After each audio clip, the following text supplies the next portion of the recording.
the 17th day of August 1761, Charlotte set out for Britain, accompanied by Adolphus Frederick and the British escort party, among them one of Charlotte's new ladies of the bedchamber, Elizabeth Hamilton, 1st Baroness Hamilton of Hamilton. On August the 22nd, they reached Cuxhaven, where a small fleet awaited to convey them to England.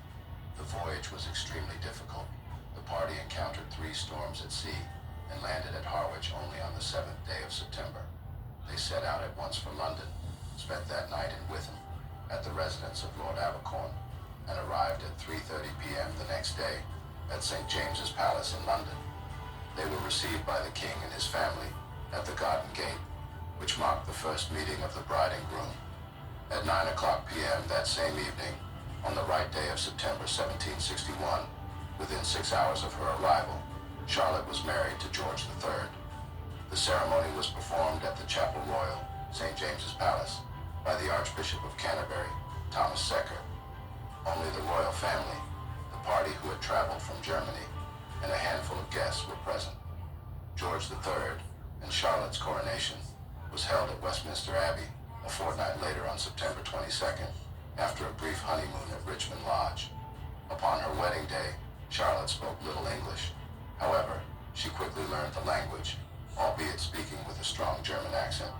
One observer commented, "She is timid at first, but talks a lot when she is among people she knows." Less than a year after their marriage, on August 12, 1762, Queen Charlotte gave birth to her first child, a son, the Prince of Wales, who would one day ascend the throne as King George IV. It was the beginning of a long royal legacy, and her role as both queen and mother was now fully underway. Their firstborn was George. Prince of Wales was followed by Prince Frederick in 1763, who held the title Duke of York and Albany. Next came Prince William, born in 1765, who would eventually become King William IV. In 1766, their first daughter, Princess Charlotte, known as the Princess Royal, was born. Prince Edward, born in 1767, became the Duke of Kent and was the father of the future Queen Victoria. Then came Princess Augusta Sophia in 1768, followed by Princess Elizabeth in 1770. Prince Ernest, born in 1771, became the Duke of Cumberland and later ruled as King of Hanover. Prince Augustus Frederick, born in 1773, was given the title Duke of Sussex, while Prince Adolphus, born in 1774, became the Duke of Cambridge. The family also included Princess Mary, born 1776, later Duchess of Gloucester, and Princess Sophia, born in 1777. Their youngest sons, Prince Octavius, born 1779, and Prince Alfred, born 1780, both sadly died young. Lastly, Princess Amelia, their youngest child, was born in 1783. She remained especially close to her father throughout his life.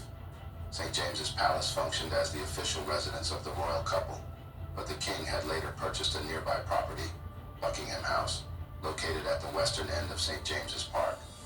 More private and compact, the new property stood amid rolling parkland, not far from St. James's Palace. Around 1762, the king and queen moved to this residence, which was originally intended as a private retreat. The queen came to favor this residence, spending so much of her time there that it came to be known as the Queen's House. Indeed, in 1775, an Act of Parliament settled the property on Charlotte in exchange for her rights to Somerset House. Most of the